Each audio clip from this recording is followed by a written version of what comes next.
มื้อนี้เฮาสิมาถ่ายจุดหนึ่งเนาะของแม่น้ำเซคือบ้านไซพองเมืองหนองบกแขวงขมวนเนาะบ้านไซพองก็เป็นบ้านหนึ่งเนาะที่ตรงกันข้ามกับบ้านสะกองเมืองเซบางไฟแคโซนเขตเนาะได้รับอิทธิพลจากน้ำเหนือเนาะไหลบ่าน้ำเซล้นฝั่งจังซั่นเฮ็ดให้พื้นที่นาแล้วก็พื้นที่สวนเนาะเกิดน้ำท่วมเนาะเป็นจำนวนกว้างจังซั่นเนาะแม้แต่หนทางก็ยัง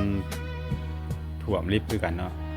นี่ก็เพิ่งจะลดลงไปเนาะเลยเห็นนี่เนาะเส้นทางก็ตัดขาดหลายบ่อนการสัญจรไปมาก็ยังไปบ่ได้เนาะยุ่งยากจังซั่นบ่จะเป็นการ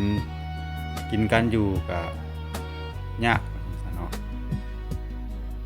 เป็นบ้านหนึ่งเนาะที่ต่ำจังซั่นเนาะมีพื้นที่ต่ำข้าวนาส่วนหลายก็บ่ได้กินจังซั่นเนาะเบิดก็สิไปเฮ็ดนาแซงเนาะนาแล้งต่อเนาะมันน้ำลงบ้านไซพองบ้านดงงามบ้านเชียงดีเนาะบริเวณนี้ก็น้ำเหนือไหลลงมาจะท่วมเบิดเนาะแถวนี้เนาะเป็นพื้นที่ที่ต่ำนะครับเราเรียกแคมเซนี่ก็สิมีหลายๆหมู่บ้านเนาะที่ต่ำๆนี่นะ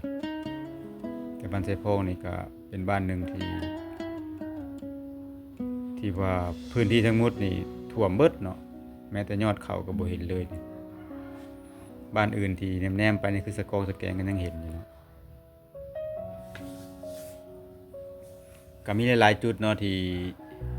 ได้ไปถ่ายเนาะมื้อนี้ก็สิมาถ่ายบ้านไซพองให้ FC เฮาได้เบิ่งเนาะ